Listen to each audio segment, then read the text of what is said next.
এখন আমরা যে ওয়ারিংটা করব, ঠিক আছে, সেটা হচ্ছে স্টেয়ারকেস ওয়ারিং। স্টেয়ারকেস ওয়ারিংয়ের জন্য আমাদের দুটো সুইচ দরকার, ঠিক আছে। ধরো এই একটা সুইচ আর এই একটা সুইচ, আর মধ্যেখানে একটা ল্যাম্প থাকবে, ঠিক আছে। এটা কানেকশনটা কীভাবে হবে? এটা হচ্ছে টু ওয়ে সুইচ, ঠিক আছে, two way switch. Two way সুইচের তিনটে করে টার্মিনাল থাকে।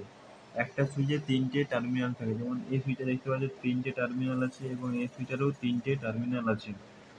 তো এখানে একটা নিউট্রাল ওয়্যার আর একটা যে লাইভ ওয়্যার এদিকে আসবে। নিউট্রালটা সোজা চলে যাবে আমাদের ল্যাম্পে, আর লাইভটা আসবে, লাইভটা আমাদের এসে এই এই টু ওয়ে সুইচের মধ্যে ঢুকবে।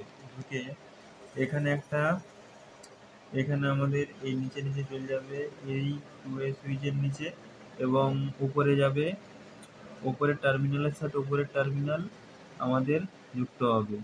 এবং এই টু ওয়ে সুইচের 2 নম্বর টু ওয়ে সুইচের মধ্য টার্মিনাল থেকে আমাদের লাইভ তারটা যাবে ল্যাম্পে। তো এটা আমাদের লাইভ তার, ঠিক আছে। আমরা যদি এটাকে ওপর দিকে দিই, ঠিক আছে, এটাকেও আমাদেরকে এই সুইচটাকে উপর দিকে দিতে হবে, তবে আমাদের এই বাল্বটা গ্লো হবে। আর এটা যদি আমরা নিচের দিকে দিই, সুইচটা যদি নিচের দিকে দিই এবং এই সুইচটাকে যদি নিচের দিকে দিই, তাহলে এই সুইচটাকে যদি নিচের দিকে দিই তাহলে এই বাল্বটা গ্লো হবে, ঠিক আছে। এই পদ্ধতিটা আরও অনেক রকমভাবে করা হয়, ঠিক আছে। আরেক রকম হচ্ছে তোমার দেখাচ্ছি। ধরো এই একটা সুইচ, ঠিক আছে, এই টার্মিনাল আছে তিনটে এবং এই একটা সুইচ, এরও তিনটে টার্মিনাল আছে। তো এটা ধরো লাইভ আর এটা হচ্ছে নিউট্রাল। লাইভটা এখানে যুক্ত হচ্ছে, নিউট্রালটা, লাইভটা এখানে যুক্ত হচ্ছে, নিউট্রালটা এখানে যুক্ত হচ্ছে, ঠিক আছে। এটার সাথে এটা যুক্ত হয়ে গেল এবং এটার সাথে এই টার্মিনাল যুক্ত হয়ে গেল। আর এখানে আছে ল্যাম্পটা। তো ল্যাম্পটার কীভাবে কানেকশন হবে? ল্যাম্পটার এখান দিয়ে একটা কানেকশন হবে আর এখান দিয়ে একটা কানেকশন হবে। এরকমভাবে এটা তিন রকমভাবে স্টেয়ারকেস করা যায়। আরেক রকম হচ্ছে এই যে নিচ ওপর, ওপর নিচ, এরকমভাবে করা যায়। মানে এটা কি সোজাসুজি দিয়েছি, নিচের সাথে নিচের টার্মিনাল দিয়েছি এবং উপরের সাথে উপরের টার্মিনাল দিয়েছি। এইটা আরেক রকম হবে, এটা হচ্ছে উপরের টার্মিনাল থেকে নিচের টার্মিনাল, ঠিক আছে।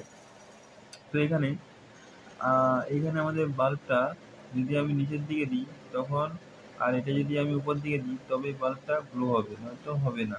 কারণ যদি উপর দিকে থাকে তাহলে বাল্বটা গ্লো হবে না, ঠিক আছে। একটা উপর দিকে থাকবে এবং একটা নিচের দিকে থাকবে, তবেই তো একটা নিউট্রাল পাবে এবং একটা লাইভ পাবে, ঠিক আছে। আর এটা একটা আলাদা নিয়ম, একটা লাইভ যাচ্ছে এবং একটা নিউট্রাল। যদি আমরা দুটাই লাইভ দিয়ে দিই তাহলে জ্বলবে না, বা দুটাই যদি নিউট্রাল দিয়ে দিই তাহলে আমাদের এই লাইটটা জ্বলবে না, ঠিক আছে। আরেকটা পদ্ধতি দেখাচ্ছি, ঠিক আছে। এই একটা টু এ সুইচ এবং এই আর একটা টু এ সুইচ। তো এটা ধরো একটা লাইভ আর নিউট্রাল। নিউট্রালটা নিচে টার্মিনালে গেছে এবং লাইভটা উপরের টার্মিনালে গেছে। এবারে কি হবে? ক্রস হবে, উপর নিচ হবে, উপর নিচ ক্রস হচ্ছে এবং এটাও উপর নিচ ক্রস হচ্ছে। এইটা মনে রাখবে যে যখন কোনো তারের উপর দিয়ে যাবে সার্কিটে করার সময়, তখন এই চিহ্নটা ব্যবহার করা হবে, কারণ এই তারটার সাথে এই তারটা যুক্ত নয়, তার জন্য আমরা এইটা ব্যবহার করি, ঠিক আছে। এবারে এখানে একটা ল্যাম্প আছে ধরো, ঠিক আছে। এবারে আমি যদি সুইচ উপর দিকে দিই তাহলে এই সুইচটাকেও আমাদের উপর দিকে দিতে হবে, তবেই বাল্বটা জ্বলবে। কারণ নিউট্রাল একটা দিতে হবে এবং একটা লাইট দিতে হবে, তবেই জ্বলবে, ঠিক আছে। এরকমভাবে একটা কন্ডিশন করা হয়। তাহলে আমরা কটা, এটা হচ্ছে স্টেয়ার কেস ওয়ারিং, ঠিক আছে, স্টেয়ার কেস ওয়ারিং।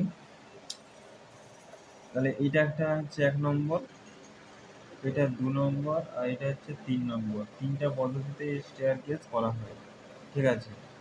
তো আশা করি তোমরা এটা বুঝতে পেরেছো, ঠিক আছে। না বুঝতে পারলে আরও একবার করে দেখো, তাহলে বুঝতে পেরে যাবে।